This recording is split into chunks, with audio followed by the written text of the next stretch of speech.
Hello everyone. आज के इस वीडियो में हम लोग जेई मेंस 2026 सीक्वेंस सीरीज का ये क्वेश्चन डिस्कस करेंगे।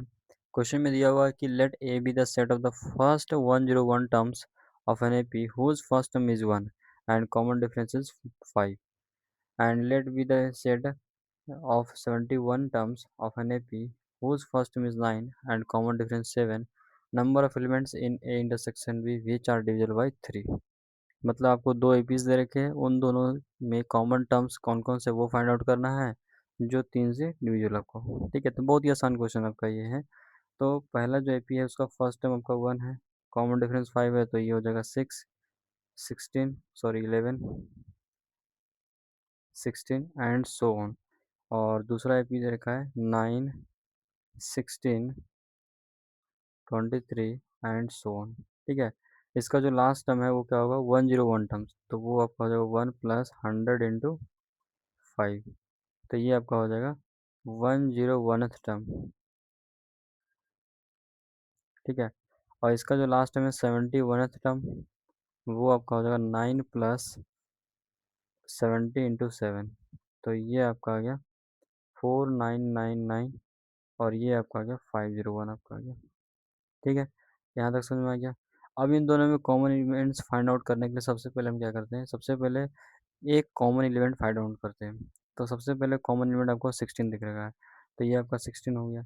अब इस जो कॉमन एलिमेंट्स आपका होगा उसका जो कॉमन डिफरेंस होगा, वो कॉमन डिफरेंस निकालने के लिए हम क्या करते हैं, इन दोनों एपीज का जो कॉमन डिफरेंस है उसका एलसीएम ले लो। तो इस 5 और 7 का एलसीएम क्या हो जाएगा आपका, 35 आपका हो जाएगा। तो इसका कॉमन डिफरेंस 35 हो गया। तो 16 प्लस 35, 16 प्लस 2 इंटू 35, तो ये आपका एक एपी बनता चला जाएगा।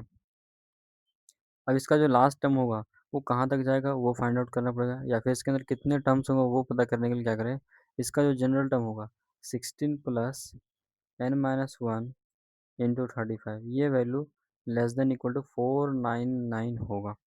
ठीक है, तो यहाँ से n-1 less than equal to 483 divide by 35, तो ये आपका आ गया 3। तो 13 पॉइंट समथिंग आ जाएगा। तो एन का वैल्यू जो है less than equal to 14 point something आपका आ गया। ठीक है, और एन क्या है, नेचुरल नंबर आपका होगा, इसका मतलब एन की वैल्यू 14 आ गया। तो इसके अंदर कितने कॉमन टर्म्स है, तो 14 कॉमन टर्म्स इसके अंदर हमें दिखाई देंगे। ठीक है, लेकिन सवाल में तो उसने कहा कि कॉमन टर्म्स तो होना चाहिए लेकिन तीन से डिविजिबल भी तो होना चाहिए। तो तीन से डिविजिबिलिटी फाइंड आउट करने के लिए इसके दो मेथड है। पहला मेथड क्या है, जो कि लेंदी मेथड है। आप क्या करें कि इसमें हर टर्म्स को लिख लें और डिविजिबिलिटी रूल ऑफ 3 लगा दें। ठीक है, और लेकिन इसका मेथड टू क्या है, थोड़ा ऐसे तो मेथड दोनों ही सेम ही है लेकिन इसमें थोड़ा सा आसान होगा।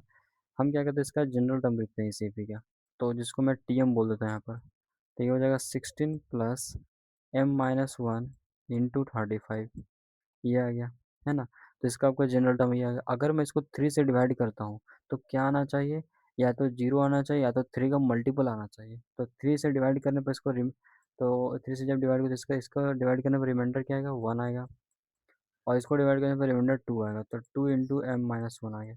मैंने इसको क्या किया, थोड़ा सा शॉर्ट रूप में कर दिया। ठीक है, तो ये हो गया 2m-1 आपका आ गया। ठीक है, अब इसको m की ऐसी कौन कौन सी वैल्यूज इसके अंदर रखें कि ये जो वैल्यूज हमारे पास जो बने वो 3 से मल्टीपल आ जाए फिर 0 बन जाए। ठीक है, तो अगर मैं इसके अंदर m की 0 वैल्यू पुट करता हूँ तो ये आपका आ जाएगा सॉरी, m की 0 तो हो ही नहीं सकता ना, क्यों, m की वैल्यू यहाँ पर नेचुरल नंबर होता है ना भाई, कैसे। तो m की वैल्यू अगर मैं 1 पुट करता हूँ तो ये आपका हो जाएगा 1। तो ये तो 1 3 से का मल्टीपल तो नहीं है, 2 पुट करने पर तो 4-1 3, यस, इसका मतलब ये तो m की दो वैल्यू तो चलेगा। 3 पुट करेंगे तो 3 × 6 - 1 5 आ जाएगा, तो नहीं ये भी नहीं चलेगा। 4 8 - 1 ये भी नहीं। 5 2 10 -1, हाँ, m की वैल्यू 5 पर जो है ये वैल्यू आपका आ जाएगा 9, तो ये वैल्यू तो चलेगा। 6 रखोगे तो 6 2 12 -1 ये भी नहीं आएगा। 7 14 - 1 13 ये भी नहीं चलेगा। तो ये 8 तो जो 16 - 1 15, हाँ, m की वैल्यू जो आपका 8 पर जो ये वैल्यू क्या आ रहा है, 15 आ रहा है, इसका मतलब ये तो चलेगा। अब यहाँ पर तुम्हें कुछ दिख रहा होगा कि 2 पर 5 पर 8 पर इस तीनों वैल्यूज पर ये वैल्यू 3 का मल्टीपल बन रहा है। तो क्या मैं बोल सकता हूँ कि अगले वैल्यू जो m की वैल्यू अगर मैं 11 पुट करता हूँ तो ये डिविजिबल हो जाएगा। ऐसा क्यों, क्योंकि तो इन दोनों में डिफरेंस 3 है, यहाँ भी डिफरेंस 3 है, यहाँ भी डिफरेंस 3 है, इसलिए। तो 11 पुट करने पर 22 माइनस 1 तो ये 21 बन जाएगा। तो ये आपका डिविजन का है। सिमिलरली अगर मैं m की वैल्यू इसमें 14 पुट करता हूँ तो 14 टू जा 28 माइनस 1 तो इसे 27, इसका मतलब कि ये भी 3 का क्या है, इंडिविजुअल हो जाएगा। तो इसका मतलब कि m की वैल्यूज 2, 5, 8, 11 और 14, ये 5 वैल्यूज को सेटिस्फाई कर रहे हैं भाई।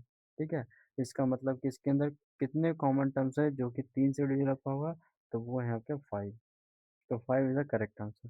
तो बी ऑप्शन आपका हो जाएगा। ठीक है, आई होप आपको ये वीडियो सोल्यूशन काफ़ी पसंद आया हो। अगर ये वीडियो सोल्यूशन काफ़ी पसंद आया हो तो वीडियो को सब्सक्राइब करना ना भूलें। Thank you.